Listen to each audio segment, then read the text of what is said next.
Nokia का नाम तो सुना होगा ना आपने। नोकिया एक ऐसी कंपनी है जिससे हमारी बहुत यादें जुड़ी हुई हैं। उस 3310 फोन से लेके 1100 8250 मेरे पास था, और ये इतने सारे फोन्स N95, इतने सारे फोन्स थे जो हमारी ग्रोइंग जर्नी के कहीं ना कहीं पार्ट रहे हैं। बट नोकिया का डिक्लाइन क्यों हुआ, आज उसके बारे में बात करेंगे। लेकिन 60 साल में पहली बार उन्होंने एक ऐसा काम किया है जो आई होप उस कंपनी के लिए रेवोल्यूशनरी हो। ये वीडियो नोकिया की कंपनी के बारे में, उसकी जर्नी के बारे में, और उससे आप और मैं क्या सीख सकते हैं, क्या टेक अवे ले सकते हैं उसके बारे में। And as always ignite neurons और a mission to touch a billion lives positively.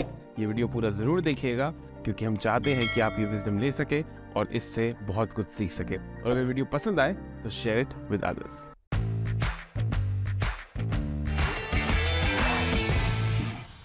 Nokia was started in 1865 as a paper pulp company. Finland में इस कंपनी की शुरुआत हुई। इसने रबड़ में काम किया, फिर कम्युनिकेशन में आए। 1980 से 2005 that was the journey when Nokia transformed the telecommunication space. Nokia as a company mobile phone के हार्डवेयर में उन्होंने इन्वेस्ट हेविली किया।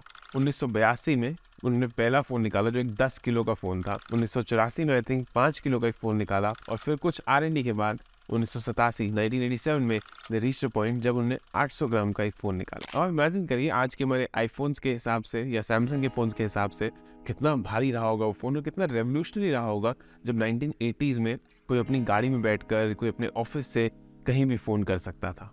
1991 में फिनलैंड के जो प्राइम मिनिस्टर थे उन्होंने नोकिया के फ़ोन से पहला GSM कॉल किया था। नोकिया की जो ग्रोथ जर्नी थी वो ग्लोबली बहुत ही आइकॉनिक रही। उन्होंने ऐसे ऐसे फ़ोन निकाले कि अगर आप ये देखें कि वर्ल्ड के टॉप 50 चीज़ें जो मोबाइल फ़ोन्स जो बिकते थे उनमें से टॉप 20 में सिर्फ नोकिया हुआ करता था।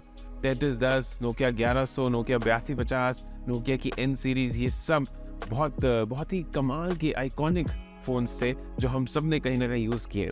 और नोकिया का हमेशा ये कहना था कि हमारा फ़ोन कभी नहीं टूट सकता। लेकिन तब 2005 में एंट्री हुई गूगल की, एंट्री हुई एप्पल की, और उन्होंने शिफ्ट कर दिया पूरा इकोसिस्टम मोबाइल फ़ोन्स का। गूगल और एप्पल के राइज से नोकिया का डिक्लाइन शुरू हो गया। गूगल और एप्पल इतने अमेजिंग उनने UX और UI, एक अमेजिंग उनने नेटवर्क बनाया, कम्युनिटी बनाई लोगों की, जहाँ पे ऐप्स बन सकती थी, न्यू ऐप्स डेवलप हो सकती थी, कि उस इकोसिस्टम ने नोकिया को ख़त्म कर दिया। बट 60 साल में पहली बार नोकिया ने ऐसा कुछ किया है विच इज़ रेवोल्यूशनरी।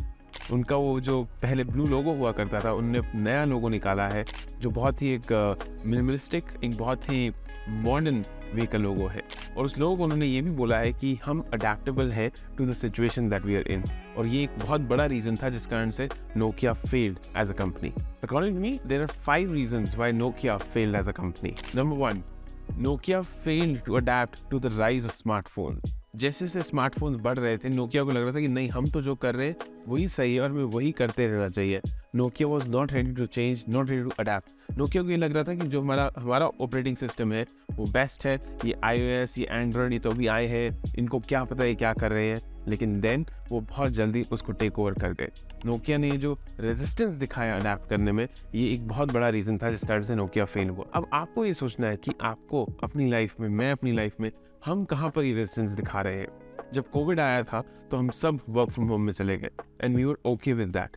अब वर्ल्ड शिफ्ट हो रहा है, वापस सब चीज़ें ओपन हो रही हैं, हम सबको वर्क फ्रॉम होम से वापस ऑफिस जाना पड़ रहा है। हम वहाँ भी क्या रेजिस्टेंस दिखा रहे हैं? किसी भी शिफ्ट में लाइफ के अगर आप रेजिस्टेंस दिखाओगे तो वो कहीं ना कहीं आपको प्रॉब्लम क्रिएट कर सकता है। रेजिस्टेंस एक अच्छी चीज़ नहीं है। रेजिस्टेंस दिखाना, हमें जो फ्लेक्सिबिलिटी है उसको अडेप्ट करना है instead of resistance. The second thing that happened with Nokia was कि उनकी जो लीडरशिप थी वो थोड़ी पुअर रही। उनका जो डिसीजन मेकिंग स्किल्स थे वो अच्छे नहीं थे। उनको जो चीज़ों में डिसीजन लेने थे, जो चीज़ों में अडेप्ट करना था, वो सही से नहीं कर सके। उन्होंने अपना फ़ोन बिजनेस कंप्लीटली माइक्रोसॉफ्ट को बेच दिया था आई थिंक 2014 में।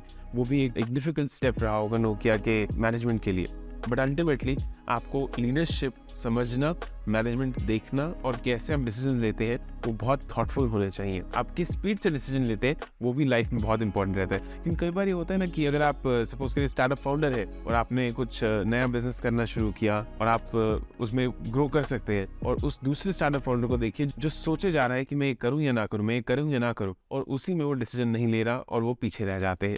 जो थर्ड कारण था वो ये था कि नोकिया का कहीं ना कहीं सिर्फ एक मोबाइल फ़ोन की जो हैंडसेट था उसी पे उन्होंने अपनी पूरी बेट लगा दी। उनकी सिंगल प्रोडक्ट था कि हम बस मोबाइल फोन का हार्डवेयर क्रिएट करेंगे, बेस्ट हार्डवेयर क्रिएट करेंगे, उसको आप कहीं से फेंक दो टूटेगा नहीं, और हम उसी एक सिंगल प्रोडक्ट लाइन पर चलते रहेंगे। उनका 3310 इतना पॉपुलर हुआ, आई थिंक वो वर्ल्ड का सबसे हाईएस्ट सेलिंग मोबाइल फोन है ऑफ ऑल टाइम। बट इस चीज को शिफ्ट करना बहुत जरूरी था, अडेप्ट करना बहुत जरूरी था, और वो अडेप्ट करना कहीं ना कहीं पहले वाले 2 कारणों से भी कनेक्ट होता है। द फोर्थ थिंग वाज कि उन्होंने एक पुअर ब्रांडिंग करी और बहुत अच्छी मार्केटिंग स्ट्रैटेजी नहीं क्रिएट कर सके। जहां एप्पल और गूगल ने एक कमाल का इकोसिस्टम क्रिएट करके सारे वर्ल्ड को ये दिखाया। फॉर एग्जांपल एप्पल के लिए अगर तुम्हें कुछ इनोवेटिव करना है, अगर तुम्हें कुछ कमाल करना है, तो लाइफ में कमाल करने के लिए तुम्हें एप्पल प्रोडक्ट्स यूज करने पड़ेंगे। वो एक इतनी स्ट्रॉन्ग ब्रांड प्रेजेंस क्रिएट हो गई थी कि सब लोगों को लग रहा था कि अरे अगर हमने एप्पल प्रोडक्ट नहीं खरीदा तो we miss out on something. I still recall, I think जब पहली बार आईफोन रिलीज हुआ था तो इतनी लंबी लाइनें थी, इतनी लंबी कतार थी उस फोन को लेने के लिए। और आज तक नया मॉडल जब भी आता है तो बहुत सारे वर्ल्ड के ऐसे पार्ट्स हैं जहाँ लंबी लाइनें लगती हैं, और जोक्स भी आते हैं कि अपनी किडनी बेचने के लिए मैं तैयार हूँ, लेकिन मुझे नया आईफोन दे दो। The fifth and the final reason why Nokia failed was that it did not innovate, it did not scale up to the competition, it did not understand कि जो कंपटीशन है वो कहाँ जा रहा है। अब इसमें हम अपनी लाइफ की बात करते हैं, हम सब कहीं ना कहीं किसी न किसी चीज़ के लिए कम्पीट कर रहे हैं। मैं आपके अटेंशन के लिए इस वीडियो में कम्पीट कर रहा हूँ, और यूट्यूब पे बहुत सारी वीडियोज़ हैं जो आप मेरी वीडियो के अलावा देख सकते हैं। बट अगर आप अभी तक यहाँ है तो I really appreciate that, and so you should definitely like this video, comment किया आप अभी तक यहाँ है, drop a heart, I love that. But हम सब कहीं ना कहीं किसी न किसी चीज़ के लिए कम्पीट कर रहे हैं। उस कॉम्पिटिशन में हमें ये समझना बहुत ज़रूरी है कि हमें इनोवेट करना बहुत इंपॉर्टेंट है। हमारा कॉम्पिटिशन क्या कर रहा है उससे सीखना बहुत इंपॉर्टेंट है। इसमें कभी भी रूड या डिसरिस्पेक्टफुल नहीं होना चाहिए कॉम्पिटिशन के लिए, बट आपको कॉम्पिटिशन के साथ इवॉल्व करना बहुत नेसेसरी है।